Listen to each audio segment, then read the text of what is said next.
Hello, everyone. We were so busy chatting amongst Chit-chatting. ourselves. I was verklempt at seeing you. Yes, and we're Discuss on amongst our yourselves. regularly scheduled programming. Our regular scheduled time. I stayed up to watch Saturday Night Live, the 50th anniversary special Me last night. Did you too. too? Yep, and I watched the concert on Friday. I was shocked. I was like, "Oh, it'll be 2 hours. Oh, it'll be two. It'll be 3 hours. It's three. It's like it's still going Right. I was thinking, I'm like, it might make a Guinness Book of World Record for the most famous people in one in room. one room. Like, yes, if you dropped, if there'd been an incident, that you like half of Hollywood would have just disappeared. Right. I know. Like, I was actually thinking that the entire time because I'm like, very, these people don't show up to awards because awards are yeah, fake, but yeah. this is honoring someone who actually was impactful to their career. It was awesome. Yeah, I mean, when was the last time you had Jack Nicholson, Robert De Niro, and Meryl Streep in the same room at the same time? Crazy. Yeah. So yeah. All right. Well, we could chat about that all day, but that's not part of what we're here to talk about. But what we are here to do is check in with the folks who are already checking in the chat. That's a lot of Woohoo. checking. And we'll start out with first up, Vince Lamb, wishing everyone a happy President's Day. Having a great President's Day. I had a great Valentine's Day. Thank you so much for asking. And yes, we have a non-Disney main attraction this week. Yes. And since you're in early, you in a little straight secret, it's a slow news week. Yes. We don't have a lot to talk about. Which is crazy because last week was epic, and then Yeah, now we're like, exactly. "Oh." We could use a little break after Yes. last week. And speaking of which, we talked all about some of your favorite food coming to Epic Universe in our last episode. If you want even more details, please head to Attractions Magazine, because right after we talked, they posted Carly's guide to the best things she ate at Epic Universe. Go read it now. Yes. No, go read it after you finish watching us. Yes, it was Then go read really fun to like put details in there. I got to bring home the brownie, which I posted a picture of, and it's huge because it's in a pizza box, and I had to throw it out because obviously it only lasts a few days, and it was the saddest. Like I was like a ceremony when I went to the garbage. I'm like, I feel You want to so bury guilty. it with a little tombstone. Yes, and the box is so beautiful and branded, but I'm like, I don't need a Nutella box that's gonna get Mhm. mold on it. Maybe when the park opens, I'll like buy a brownie, but say no brownie just for the box. Just the box. Yeah. Brownie on the side, Yes. like Meg Ryan. You want it on the Yes. side. Uh, all right. We've also got Michael Bingham, of course, checking Woo! in. Welcome everyone to the podcast. Welcome, Michael, and also welcome to Blossom and Michelangelo in Derek Ho's corner, as always. Finally, Michael Hack says hi, and Hello. Michael, I think Carly just answered your question about Yeah. the brownie I box. had to throw it out. Yep. I was gonna salvage it, like I hung on to it for a few days, but I was like, I don't need like Yeah. No. pests. No. You have the photos and the memories. Yes, I did save the steak from Das Steakhouse Ah, because that really didn't touch food, or maybe just it was sticking in something. So I did save that, and I saved the Mario hat, which I already had from Toadstool, but it's cool. nice. Well, now you got a collection. Yes. All right. Well, I think we are about ready to kick this thing Woohoo! off in 3, 2. Please lower your head and watch your step while boarding. Welcome to the Attractions Podcast. You are all clear for dispatch. Have fun. Hello, everyone, and welcome to the Attractions Podcast, sponsored by MEI and Mouse Fan Travel. I am Seth. And I'm Carly. And we are here to talk to you about the latest and greatest in theme park news and more, as well as what's going on in our own lives. Carly, your previous week was a very busy one. How has this past week been for you? Yes, par for the course, always going. I am in deep prep because on Wednesday I am going to sail on the Disney Magic. Yes, I'm so excited. I went on the Magic last summer. I'm going on it this time with my husband, Adam, and I cannot wait. I've been on every ship except for the Wonder. I think it's tied for my favorite ship alongside the Treasure. Treasure, you can't deny how amazing it is. But there's something so charming about the older ships, the styles, the venues. When I went on it last time, we had like the best service. It was sad to say goodbye, to our wait staff. I love the venues. I love the Soul Cat Lounge, piano You're gonna bar. make me cry here. Uh, Tell me, do you have a Disney I magic story? Disney, I haven't been on as many of the cruise ships as you have, but Disney Magic will always have my heart. It was my first Disney cruise.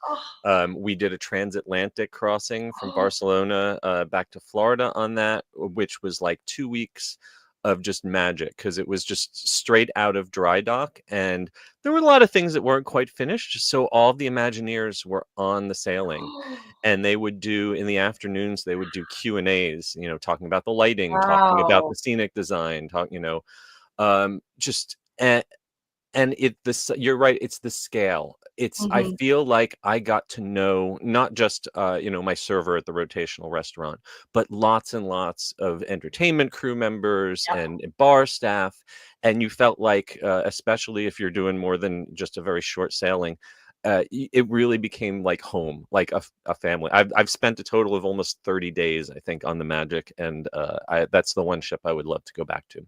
Yeah, I that's exactly how I felt. It just felt so cozy. Mhm. That sailing was Cozy. only 3 days when I went on. This time it's a 4-night sailing, which Yeah. I'm really, really happy.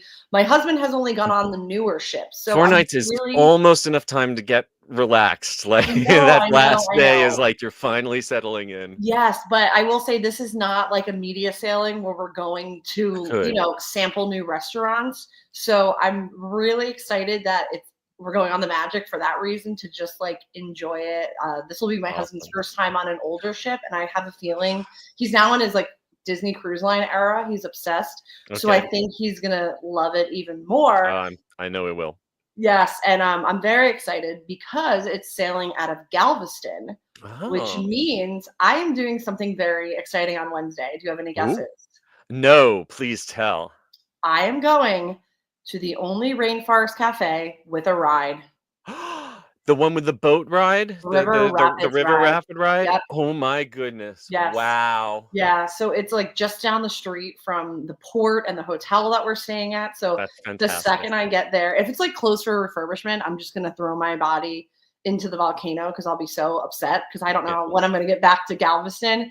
This has been on my bucket list for a long time, and I cannot wait. So many I videos I've watched. I'm really curious to hear about the port experience. I'm so used to sailing out of Orlando or the Miami area. I'm really curious to see what it's like for you Yeah, going out of Texas. exactly. So I am planning on doing a story about it because same with me. I've only sailed out of Florida or New York. Hmm. So this will really be my first time sailing out of somewhere like totally brand new for Hmm. me. So I'm definitely gonna, we'll share about it on the podcast, and also I I'm gonna write something about it because it's great that there's other options. It is weird though because I'm going to be sailing and it's cold. So it's like 40 degrees when we, board and whatnot on Thursday. So it's going to be so interesting. I've done winter cruises before out of New York, but it's been a long time. So I'm like, what do I pack? Right? Yeah. Yeah. So Uh, I'm very excited.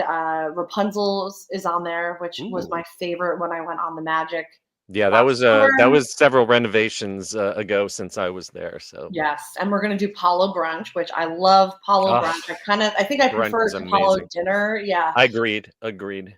Yeah. So I mean, I've had great dinner too, but I just something about the brunch You get the experience. best of both worlds because you can order a lot of those entrees, but then you have that huge buffet, the shellfish. Oh my gosh, Exactly. making me And hungry. it's also I love main room dining. The rotational dining is such high Hmm. quality that I don't like to skip it to go to Palo, because I'm Yep. like the food I think is almost just as good. I've had some dishes Yep. from main dining that were on par with Palo, like the sea bass. So I am so excited. I am deep in outfit planning because I love to bring all fun things. And I'm very excited because the big shoulder bags that came out like in December of the character heads? There's like a Mickey one, a Minnie Okay. one. They came out in December, saw it, didn't get it, they sold out. Hmm. And I've been checking ever so often. They didn't have it.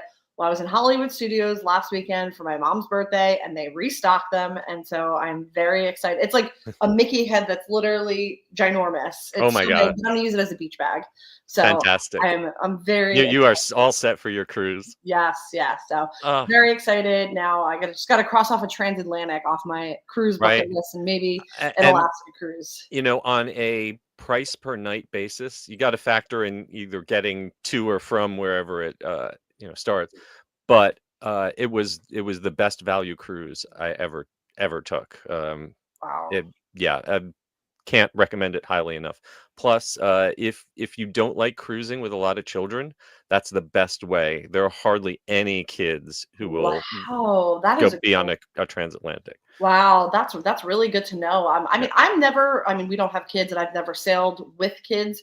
yeah. There's so many adult-only spaces on Disney cruises that when people are like, "Why do you love Disney cruises so much?" I'm like, I honestly don't even notice the kids because I don't go hang out Very where they true. are. Very true. Very true. Yeah, they're there, but they're not my problem. Mm. Well, I've got some cruising coming up in Oh a few yes. weeks. What are you doing? Not quite. I'm doing an MSC Divina with my family. Ooh.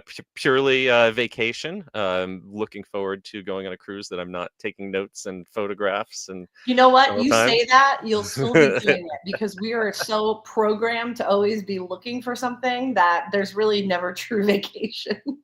That is true. That is my wife will tell you that is unfortunately very true. But I'm gonna try this time. And I'm also in April doing back-to-backs, two new ships that are debuting, the MSC World America and then the NCL, Norwegian Cruise Line, Aqua. Oh, Our publisher Matt will be on both of those with me. So I'm looking that forward to is that. yes. You are a big But MSC guy, so I love hearing I about they've got their hooks into me. They have their pluses and minuses, but you can't deny they're a really good value if you're watching your pennies. I love to Um, hear it. yeah. So this past week, I was not packing for a cruise, but I did get to do a few fun things. I got to attend a meeting of the Chamber of Commerce for International Drive with our publisher Matt and got a little preview of some of the stuff coming to Point Orlando. If you've ever Oh, been to Point Orlando on iDrive, right near the convention center, it's had its ups and downs over the years. It's had a long while with a lot of closed storefronts, but they're wrapping up a big renovation. They've put a bunch of new clubs under the Live brand on the upper level. They're bringing in Sandbox VR, a bunch of new restaurants. So I got to check that out. And then I got to head over to Valentine's Day. The day before oh, Valentine's Day was Valentine's Day, and Disney Hollywood Studios brought out three new villain characters. These are going to be appearing in the Unfairly Ever After show that is yes. coming up this summer.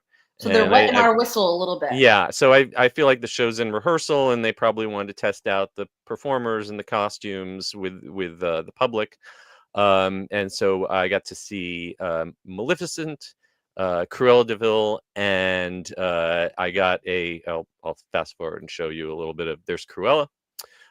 Similar to versions of the characters that we've seen in parades and like out in Disney California for Oogie Boogie, but slightly different makeup, some tweaks. I was Uh, going to ask you that. So the Cruella outfit looks familiar. The other costumes, were they I, debuting? you know, I they weren't really specific, and I don't know my meet and greet characters well enough to say what exactly is. I will I'm with you say too. this Jafar to me did not look quite finished. If you look, there's this area where the Oh, performer's face is being covered by a piece of cloth. That if you look at the Jafar in the cartoon, he's got this weird light colored, sort of lighter flesh colored than the rest of his mhm. skin tone, and I've never been quite sure if that's supposed to be fabric or his neck or what. But whatever there I love is your going photo. on, we both look so happy, right? But you know Yeah. what? I think you're spot on. It's So testing. I think this might be a test that I guess that little bit of fabric is probably going to be different that when we see it for real. But it was great to see that. And I also I had a couple interviews with this week. Speaking of Jafar, I got to interview both a genie and a magician. The Oh, genie was Michael James Scott, who is known as the genie from Broadway's Aladdin. He's I mean, he is like the star he's of amazing. Festival of the Arts. He's He's huge. down here for the Festival of the Arts, Yep. but he's also an Orlando native. He grew up down here. He got to start doing theater down here in Orlando. And he is part of the Immerse Festival, which is a free outdoor festival coming this weekend to Orlando. It runs 3 days, but it's really Friday and Saturday is all the big free stuff. It's on Orange Avenue. They block off the street. They're hanging a crane over Orange Avenue Wow. with Cirque du Soleil acrobats will be hanging off of it. They've got from the Blue Fairy routine from Drawn to Life, and also the Mary Blair aerial act, and they've combined them in a unique way just for the show. And it's also your first chance to see the return of Orlando's Blue Man Group. Ooh. They are going to do a preview for free of the show that they're going to be opening up in April. And the one that I was doing the interview about, Michael James Scott, is going to be previewing a concert that he's doing later this spring, but he's going to be surrounded by dancers and the Orlando Philharmonic on scaffolding 50 feet high with pyrotechnics. So it's going to be a heck of a show. And like I said, you can attend for free. They have an access pass for $25 that lets you do things like go into the art park and slide down a giant unicorn's. Yes, please. Yeah. They have all sorts of immersive experiences, but you don't need to pay anything to see these concerts. So check that out. We have an article about that at attractionsmagazine.com. So that was the genie. The magician was Drew Thomas, Oh, who's got a new year-long residency at Grand Lakes Orlando. That's where the Ritz-Carlton and the JW Marriott are located. And it's a mix of mentalism, sleight of hand, illusion. It's if you like a Vegas style magician show, but on a much more intimate level. It's a fairly small room, so you're right up close with them. And so that is running every weekend through the end of the year. So go and check that out too. yes. Add some Um, culture to your theme park trips. There's yes, such an incredible scene. Or go downtown, do something. There's yes, so many great spots. lots of entertainment to be had outside of Disney and Universal property. Yeah. All I have right. to give a quick shout out to so I've only been here late at night. This was my first time going at Mhm. opening Aku Aku. Have you been there? The tiki bar? Yes, that's a great little tiki bar. It's right next to the Stardust Yes. Lounge. Oh, Yes. I went like 2 weeks ago with some friends, like right when it opened. So there was, no one in there right when you get in. Hmm. It's like one of my favorite bars in Orlando. I mean, it gets crazy if you Yeah. go out like late. Like I said, that's the only time I've ever been. But like to go early and really get to talk to everyone, it's like incredible bartending, and Yep. there's a lot of like artifacts. I learned that there was a big piece on the wall, it was like a nautical anchor. It came from the Jungle Room in Elvis Presley's Graceland. Yes. Yeah, Yes. so I didn't know that previously. Again, like go early. I mean, there's just so many amazing things to do in Yeah. Orlando that are non-theme park. Yep. Absolutely. Don't let Orlando's downtown die, please. No, exactly. I know. I'm still missing Church Street Station in the 90s. Okay. So I forgot to mention this. I also went to an estate sale of the Oh, late Bob Snow. oh my Bob Snow created Church Street Station. God. He also created a similar thing out in Las Vegas. And he was Orlando entertainment, before there was Pleasure Island, before there was City Walk. Church Street Station was the number one attraction in Central Florida outside of the Magic Kingdom. I mean, it was huge back And in you the know what? day. If we didn't have Church Street Station, we may not have Disney Springs, because that was the Absolutely not. entire reason The they did it. only reason they built Pleasure Island was to kill Church Street, because so many people were leaving Disney property. Right. And during the 80s, even into the early 90s, when I moved here. It was a really beautiful place. It's gone through a lot of ups and downs, mostly downs lately. Um, Bob Snow recently passed away, and he had a gorgeous 1920s mansion on a lake south of downtown. Oh, Uh, and I got to go through his library. I got to go through his closets. I'm so jealous. There was some, a lot of stuff that I clearly couldn't afford. But I got, let me see. Oh, I have it right here, actually. Um, Here's some old pictures of Church Street Is Station that from Rosie his. O'Grady's? Yes, that was Rosie Oh, O'Grady's. God. Um, Here was, the Rosie O'Grady's jazz band. This is a cover of a magazine That's from incredible. 1984. But my favorite thing that I got going through his library, I found for $5 a coffee table book about Las Vegas. And when I opened it up, I found that it had been inscribed from the mayor of Las Vegas to So Bob cool. Snow on the occasion of him opening the church street that was out in Las Vegas, saying, "Wish you well, know that you'll have a great success here." And it wasn't actually a great success, but it was actually, that was kind of like the peak of his career at that point. That's like my dream estate sale. I Yeah. have to ask. So, like, an attraction there that really impacted my life and like the trajectory of it was Terror on Church Street. Oh my Is gosh. there anything from there? So the Terror on Church Street moved into the Church Street station building. That was the second version of Church. Yeah. Terror on Church Street was originally a block further on Orange Avenue, and it was after Bob Snow sold Church Street Station that Terror on Church Street was moved in there. So I did not see anything related to Terror on Church Street, but I have several friends who worked on that and could geek out with you for hours about Terror on Church I Street. would love to. Over the summer, we're going to a concert in Wales, and then after we're going to head into England. And I'm going to purposely make a little detour at Blackpool Pleasure Beach because I don't know if anyone knows, but there's one remaining Terror on Church Street. It's a sister attraction, same logo, same icon character is there, and I need to go so bad. It started in Spain, Paseo de Terror, I believe. And that one closed, but the one there's still one left.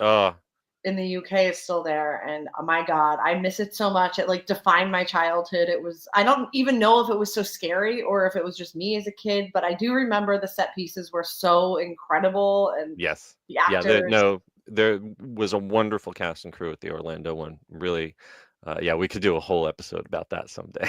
Oh no, I love it. That's so cool. I mean, I love a good estate sale, but especially with an icon like that. You got to get those framed. Amazing. So this is officially the longest introduction that we've ever done. So without any further ado, we have a lot to say. We do. And honestly, it is a short news week. So let's just do it and jump right into the news in the queue.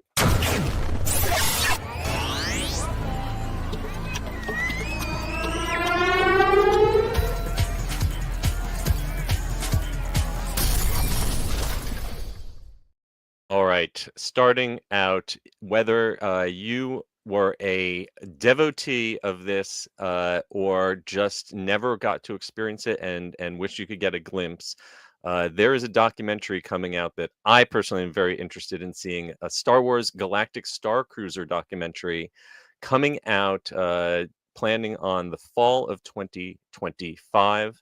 Called Halcyon Days, The Final Voyages of Disney's Star Wars Galactic Starcruiser.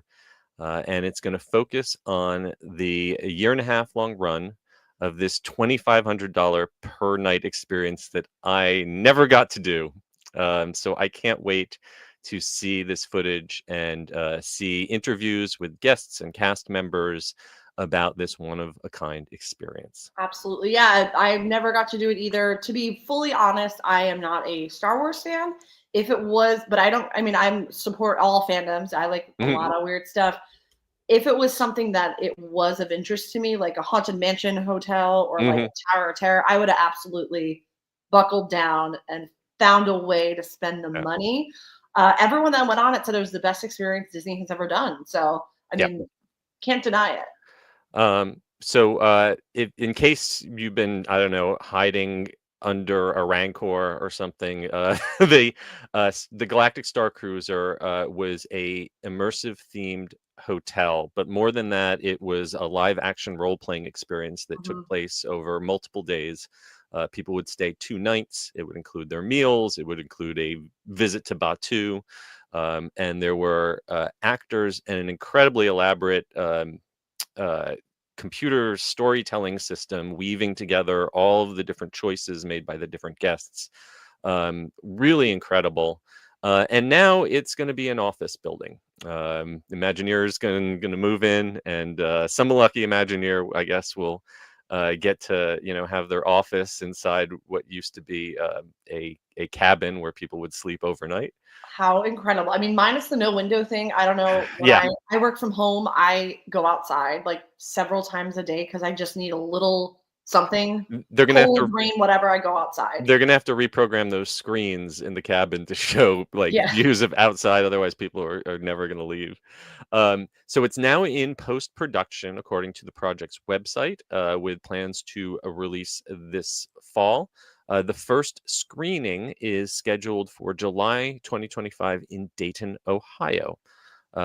Documentary team includes Kerry Copeland, executive producer Ben Daughtry, co-editor Kenzie McGreer, producer lead researcher Carrie Krochek, apologies for mispronouncing, and co-producer Jonathan Hopp.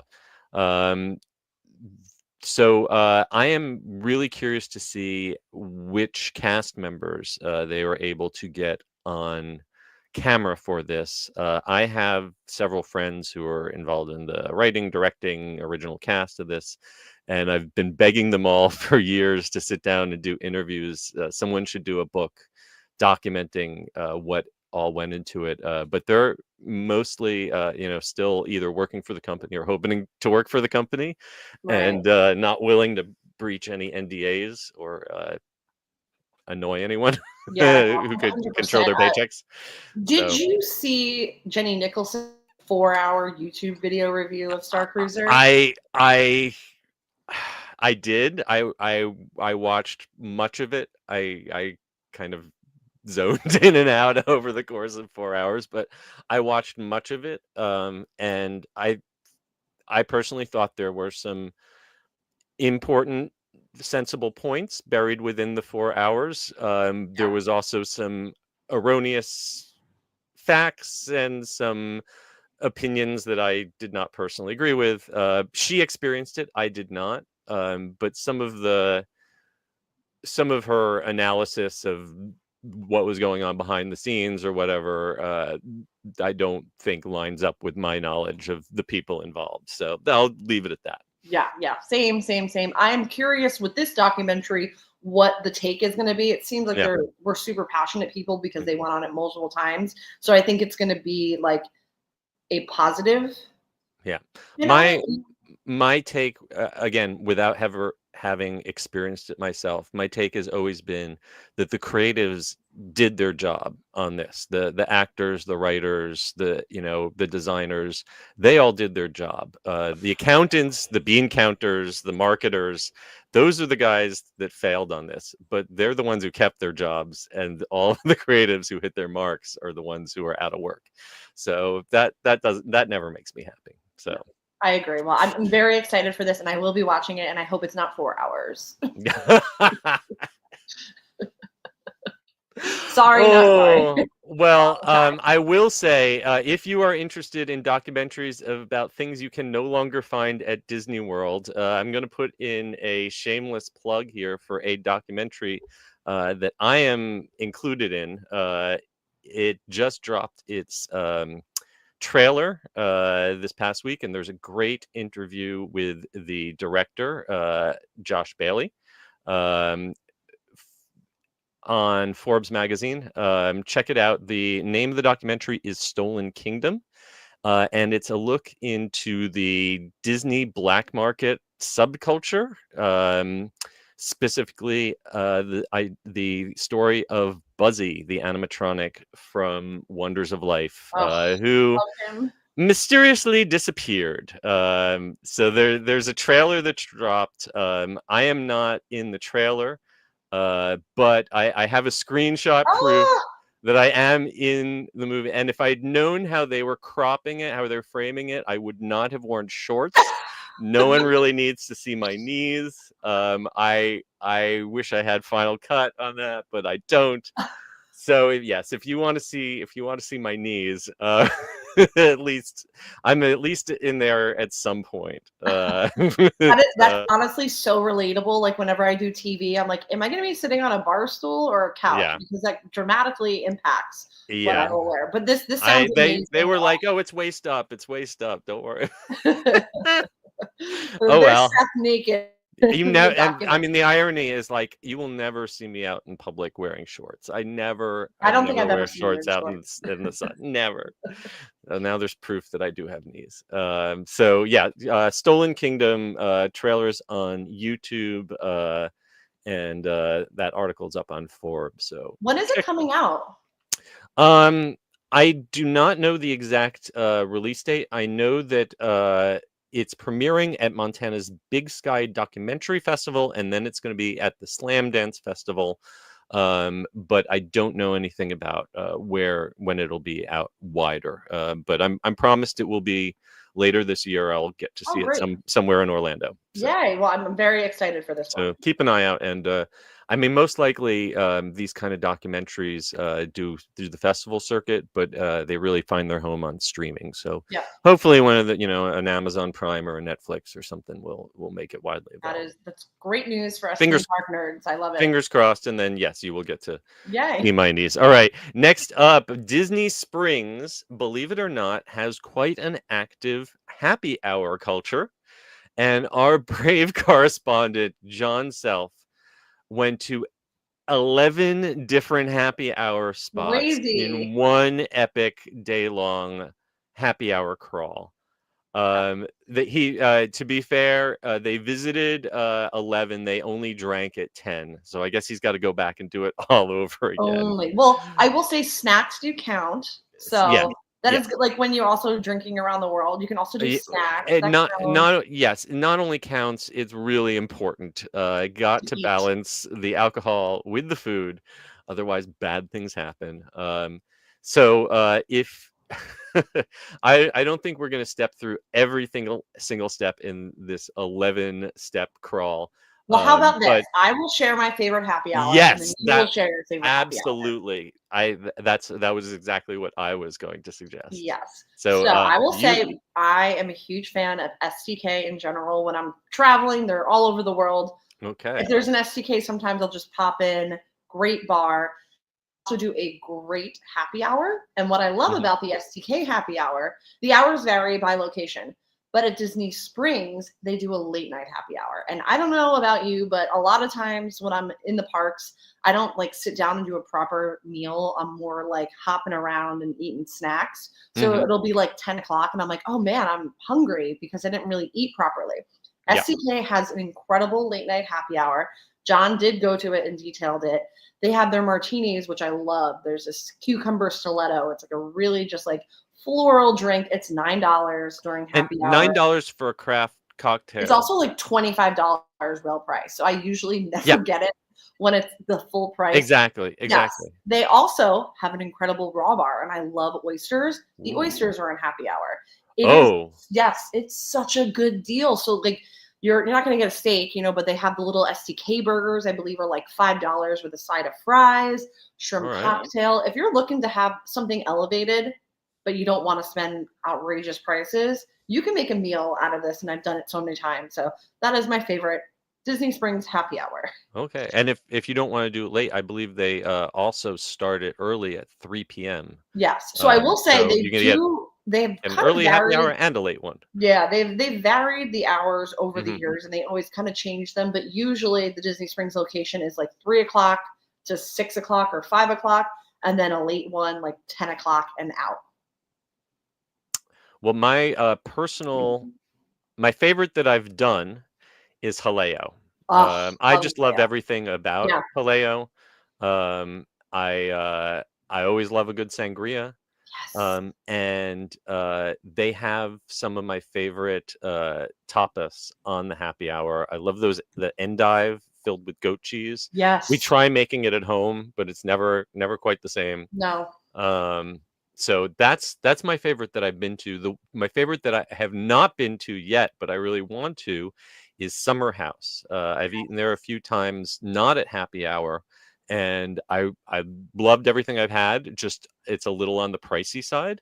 Yeah. So the ability to go there and it John kind of breaks it down how they kind of had like a full meal for a group of people for $26, Yeah. which is kind of crazy for Disney prices. I agree. I And love a Summer and a House too. beer for $4. That's crazy. That restaurant is just so good. Yeah. I love their like jalapeno hamachi is like such a high quality raw Mhm. fish. I love their pizzas. Their cookies are good. It's such a great spot, and the bar that just looks out over the water. It's a vibe. But again, if you read Yep. the story, he had trouble getting bar seats because it is limited, and Yes. you have to be in the bar Mhm. seated at it to get the deal. Yeah, they've got 3 bars there, and often the third one doesn't open till later. So either hop in towards the end and get your order in just before happy hour ends, or get there real early for the 2 bars that do open. Yes. Love Um, it. Yeah. So many great details in there. And, yeah, you're not going to find happy hours elsewhere at Disney and this World. this So, is this was truly an epic article, yeah, it and really is. thoughts and prayers to John for making through all 11 stops and his team. Um, And finally, last bit of news in the queue. If you want to step inside Isla Nublar, a new Jurassic World standalone attraction is coming to Thailand. This is an immersive attraction opening later this year in Bangkok, planned for the second quarter of 2025, which means spring or early summer. And it's a $35 million attraction. Don't have a ton of details, but it's going to Yes. be I was about reading, and I'm like, and what? like Tell me, what tell me. there have been similar Jurassic World walkthrough attractions that have toured around the world using a mix of animatronics and props and sets. I don't think this is going to be a dark ride. Oh, man. But it I is. was envisioning if you've ever gone on the Jurassic River Adventure in Oh Pigeon my thing, Forge. Pigeon Forge. Well, this is officially licensed by Universal, so I'm sure it will be on a higher standard than Yes. that. It's going to take up about an acre and a half, or about 6,000 square meters. And this is part of the Asiatic Riverfront Open Air Mall, which is located on the banks of the Chao Phraya River. Um, so there's obviously other Jurassic World experiences inside the theme parks, but this is the first permanent one in Southeast Asia outside the gates of a park. This is exciting. I mean, I love what Universal's doing with these little one-offs. Obviously, we have Horror Unleashed coming to Las Vegas, and the rumbling in the UK is that they're getting ready to I, announce it firm it details. looks like all the pieces are falling into place for that UK version of Universal. Yeah, permits and stuff seem to Oh, be yeah. moving through. And another reason I think it's definitely happening, if you've noticed, Universal has really bumped up their UK press engagement.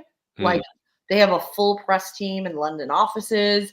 They've been bringing a lot of UK journalists over here. I think that's all part of it. I mean, we already know that it's so Universal's so popular with the UK audience, and they come over here all the time. But Yes, we have Orlando's traditionally UK has been a huge market. mhm, UK and Brazil yep, for a long time were our two biggest international markets. I hope that they at least get the website fixed for people from the UK, because they've been having trouble buying Epic Universe tickets, annual pass holders, trying to get those because of VPN problems with their website. So yeah, hopefully they'll fix that up if they really do want the Brits over here, yes, they do. It's a British invasion. Well, we're going to be invading over there because my butt is going to be on a plane over there to see a new theme right? park and And then you can take a transatlantic cruise back. back. Perfect. I love it. I love it. All right. Well, now that we're at the end of the news, it's time to hear a brief word from our sponsor. The Attractions Podcast is brought to you by MEI and MEI-Travel. Whether your next vacation is a magical trip to the theme parks, an exciting adventure to the pyramids of Egypt, or just a relaxing cruise on the turquoise waters of the Bahamas, MEI-Travel provides premium service and expert advice to help you get the most of your vacation. They are always free of any hidden fees or costs to you. Visit them at mei-travel.com. It's time for the main attraction! For this week's main attraction, we are heading out to Las Vegas, Woo! where Netflix Bites, a temporary restaurant, is serving food straight out of Stranger Things, The Squid Game, Bridgerton, and more to guests at the MGM Grand Hotel and Casino right there on the Strip. So if you want to dive stomach first into some of your favorite Netflix series, you have just about a year. This opened up and ran in Los Angeles for a year, and Mhm. now it has been moved to the MGM Grand for a 1-year culinary residency. And have you, so what do you think? What of these Netflix inspired dishes do you think would be the first thing you would want to order? Yeah, so I am not really into like stunt dining, stunt menus, but if I were to go, I would be getting Eleven's Feast, which is crispy chicken and waffles. Yes, yeah, Eleven's favorite from Eleven from Stranger Things, crispy chicken and waffles, and and if you're a fan of Surfer Boy Pizza, Yes. we saw a version of Surfer Boy Pizza at Halloween Horror Nights a few years back. This version looks a little pricier, Yeah, but it looks like a it Detroit style pizza too, which yeah, it's kind of a really square deep dish. good. Um, I gotta laugh at some of the names. If you're a fan of the Knives Out detective series, they have "Get your knives out for this glass onion," which is basically a bloomin' onion. Yeah, it's definitely something. um, I think most visually interesting, appealing, shocking. I don't know. The Squid Game fans can take a culinary challenge with Red Bite, Green Bite. You get a appetizer of fried chicken with dipping sauces, and then you spin a little wheel to tell you which sauce you have to eat. Or I guess if you move at the wrong time, it shoots you. I don't know. Interesting. Yeah. I will say, I Park MGM is actually one of my favorite casinos all around from a culinary standpoint. There's a lot Uh-huh. of great restaurants there. Yep. So, maybe I will try this. Yeah. Well, they certainly have a broad range of different food because not only can you get chicken and waffles, and fried food, but they also have a pretty elaborate looking sushi boat themed to One Piece, a giant sushi ship of nori rolls and spicy tuna. They're So doing a I lot over think there. you'll need a couple people to tackle that one. Yes. I also love that they have a cocktail program. I would definitely be ordering the Love is Blind, and it's served in a Love is Blind chalice. Well, it's got vodka, gin, rum, bourbon, or tequila. I guess if you could combine all of those, you would definitely be blind Yes, by the yes. end. I I love that the Stranger Things Maker's Mark cocktail is called the Mind Flayer. Yes. Oh, So that's so perfect. It's cool. yeah. Yeah. I mean, we'll see. I think this will probably be similar to something coming to, I believe King of Prussia is also going to do like the Netflix house.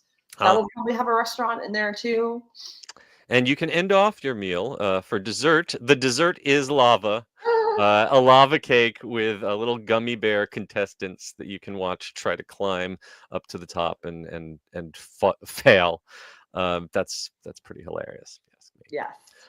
So they had recently had a opening night preview of this that we've got photos and interviews from.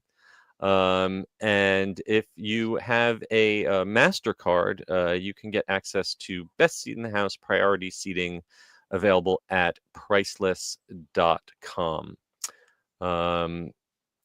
So if you are out in Las Vegas over the next year, give this a shot and let us know what you think. Sounds I like kind a of very Instagrammable place. yeah, I kind of like the Bridgerton tea Yes. high tea set, but it better come like with the pretty tablecloth and all of the Yes. I accoutrements. need the whole Yeah, shebang. all the styling. Yeah. All right. Well, that is going to bring us to the end of another episode. But before we leave you, let's take a look back, see if we have any comments. And well, we've got a comment from Joseph Yeah, Emmerich this is here. interesting. By the way, Joseph does not like the Jaws ride in Japan. It even sounds like a cow in the boathouse. I gotta say, that is a bold hot take. I basically went to Universal Japan almost exclusively to get to ride That would Jaws be me. again. Rode it twice both days that I was there, and I would say it was probably the highlight of that park for me. I did not notice that the Jaws in the boathouse sounded like a cow. It sounded pretty much like I remember it sounding in Orlando Yeah. the 10,000 times that I rode it. But I thank you for giving us something. I don't know what's your call? Jaws in Japan, yes or no? I cannot wait to one day go there. I want to go on that. I want the Jaws hot dog. I want the Shark Week nuggets. I want to buy every piece of merch. I'm ready to go all in. I loved it so much in Orlando, and I miss it every day. And All I don't know, right. did you see the Amity bathrooms outside of Diagon Yes, Alley? so I was there just the other day, and Yes, they've under stripped the construction. entire outside of it. They haven't demolished it. It looks like Oh, they're leaving the infrastructure of the inside, but they've stripped all of that wooden no. exterior off, That's so and sad. the moss covered roof that really, I mean, it's kind of falling apart. It's kind of Fine. rotting. I know, but So it was our last hopefully, little bit. I know it was our last. Well, hopefully they will restore it to something that is not totally different, maybe. Right. We'll Well, I see. will say, if you We'll see. were, the average guest coming, you'd be like, "Why is this bathroom Exactly. like this? It looks like crap compared, right next to Diagon Alley. You have those Yeah. beautiful apartment fronts." Yes. So I get it. Yeah, it's probably time for it to go. Yes. All right. Well, before we go, we want to thank our sponsors, MEI and Mouse Fan Travel. Again, we want to remind everyone to please give us a rating or review on Apple Podcasts, Spotify, or wherever you happen to listen to us, or a like and subscribe here on YouTube. And be sure to follow attractionsmagazine.com or search Attractions Magazine on your favorite social media platforms. Carly, where can folks find you? Yes, I can be found on Instagram at Adventures by Carly. And you can find me on the various platforms at Eskabursky, at The Unofficial Guides, and purchase copies of my books at theunofficialguides.com. And until next week, I hope you folks stay safe, try something new, but most importantly, have fun. And we will see you again next time